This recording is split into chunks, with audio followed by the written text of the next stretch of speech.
I, 26F, recently lost my fiancé Adam, 28M, in a motorcycle accident.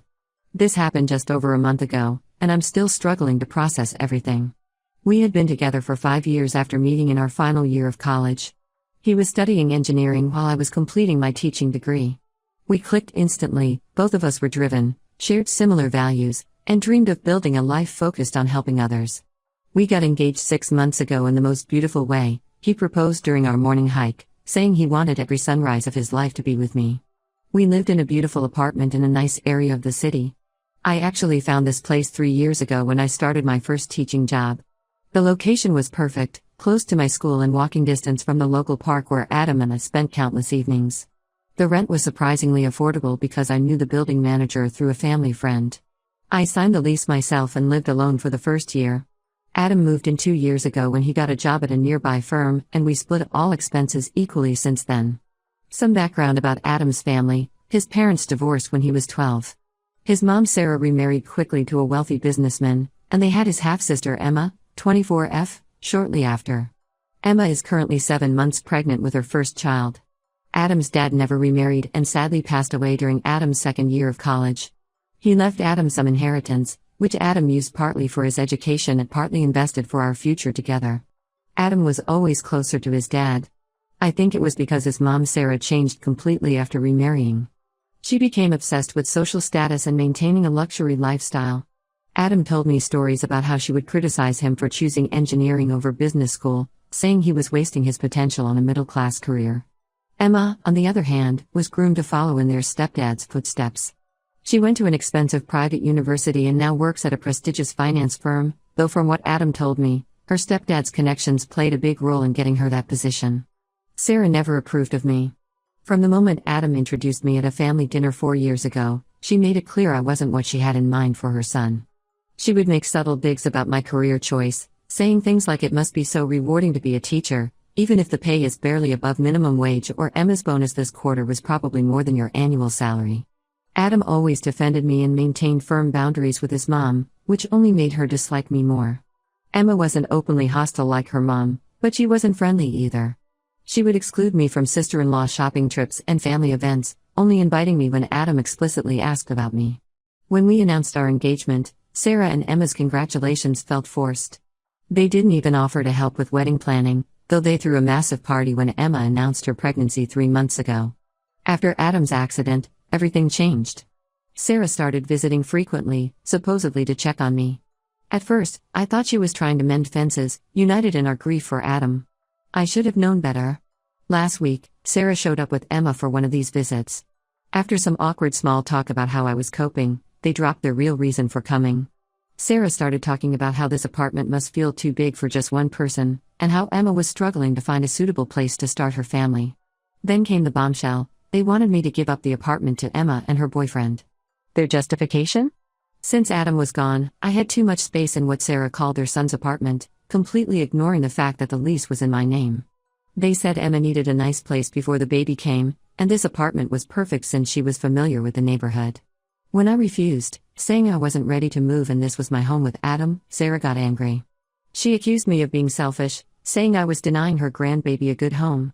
She even had the audacity to say Adam would have wanted his sister to have the apartment and you need a fresh start anyway, all these memories will only hold you back. I was shocked at their insensitivity.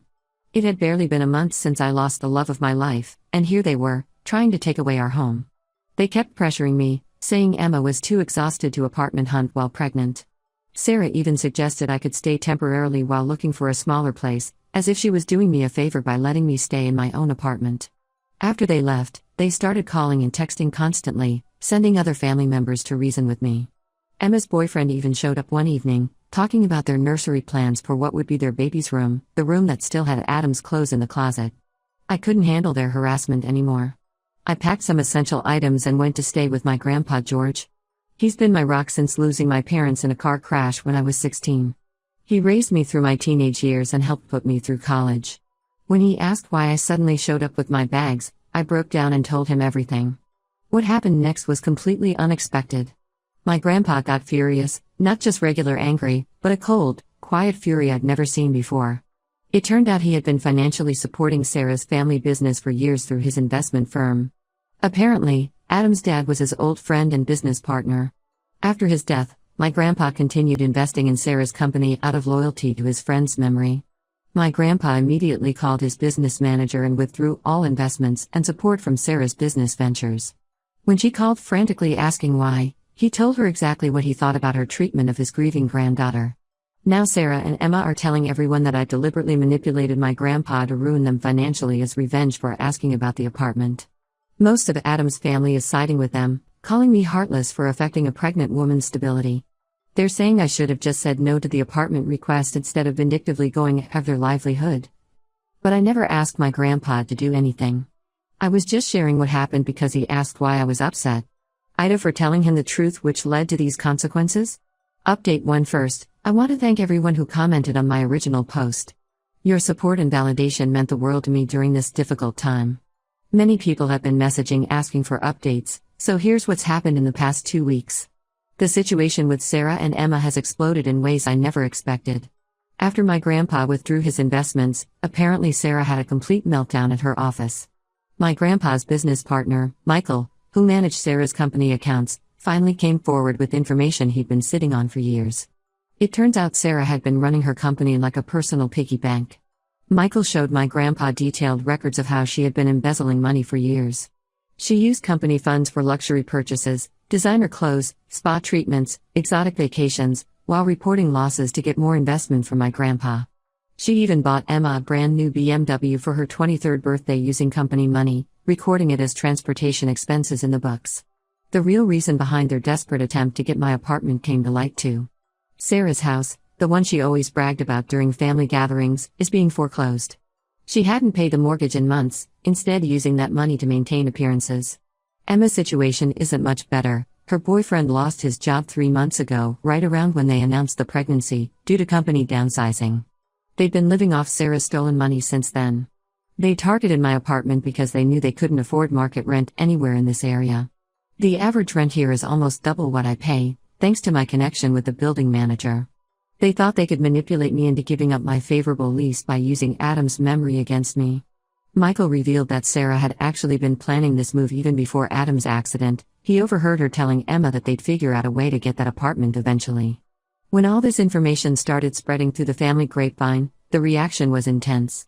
Many relatives who initially sided with them changed their tune completely.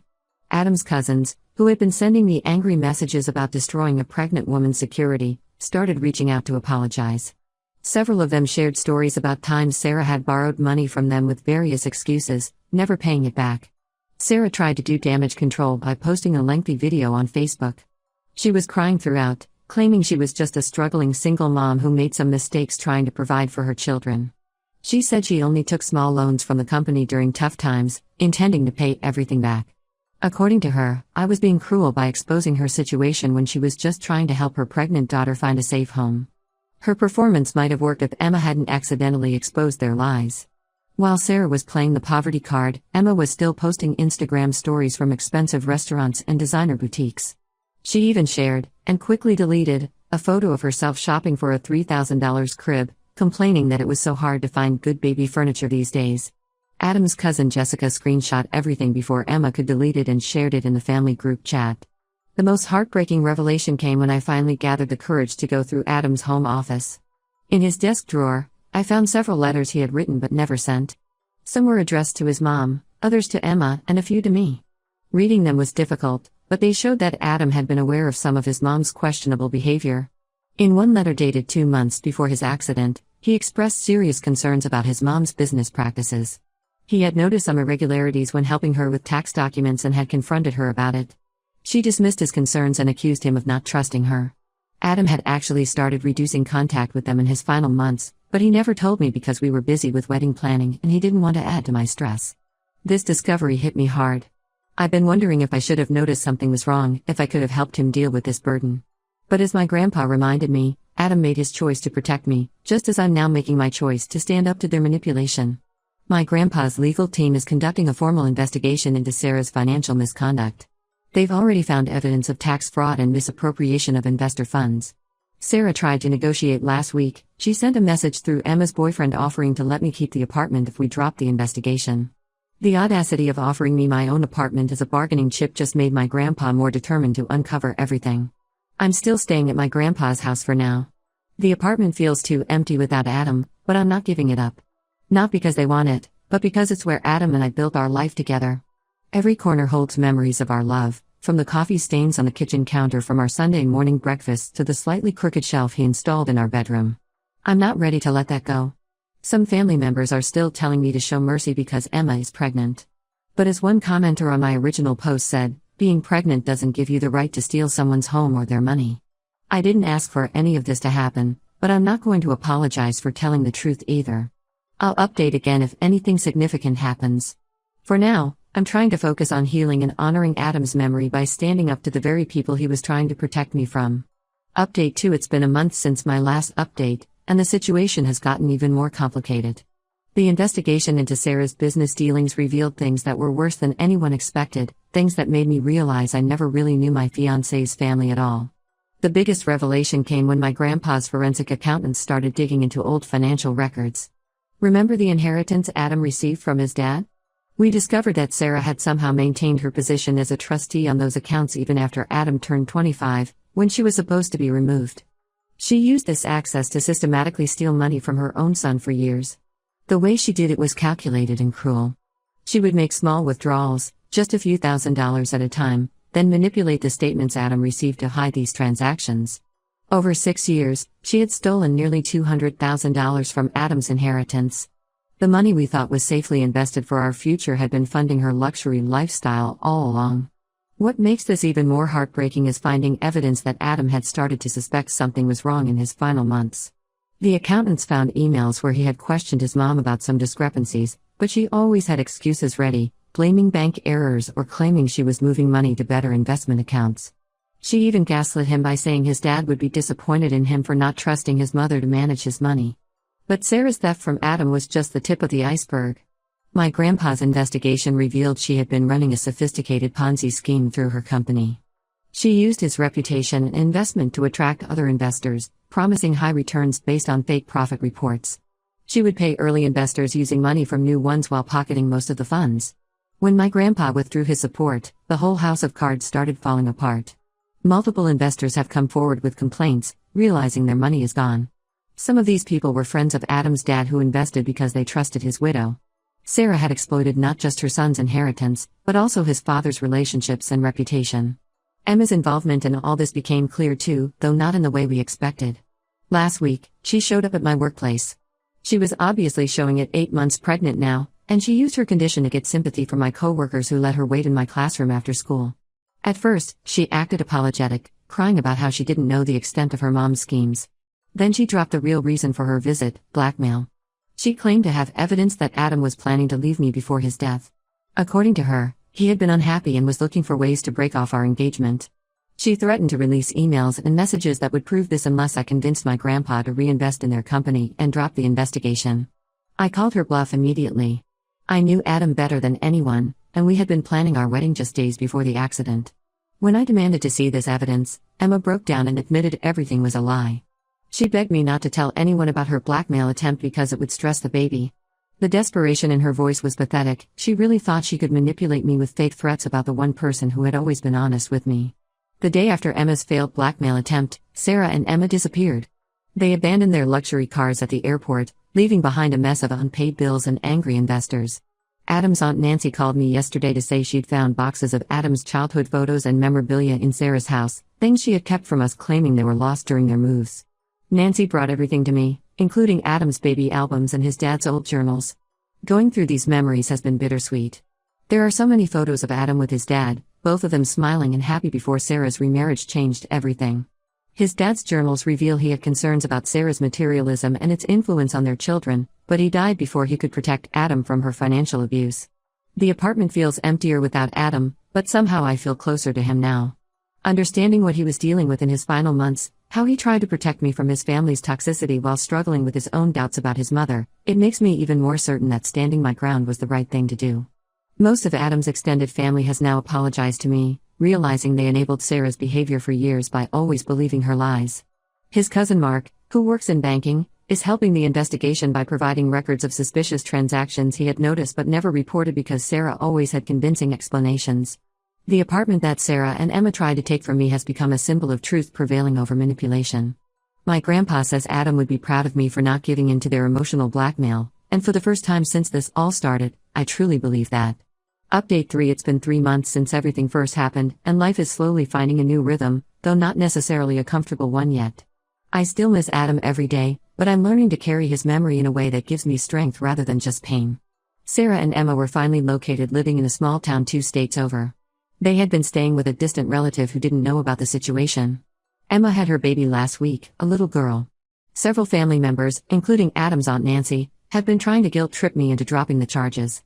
They keep saying things like the baby shouldn't suffer for its mother's mistakes and family should forgive family. What they don't understand is that Sarah and Emma stopped being family the moment they tried to exploit Adam's death for their gain.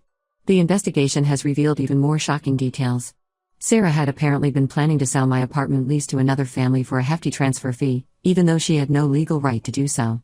My landlord showed me emails where she had posed as me, trying to get information about lease transfer policies. She had even created a fake email address similar to mine.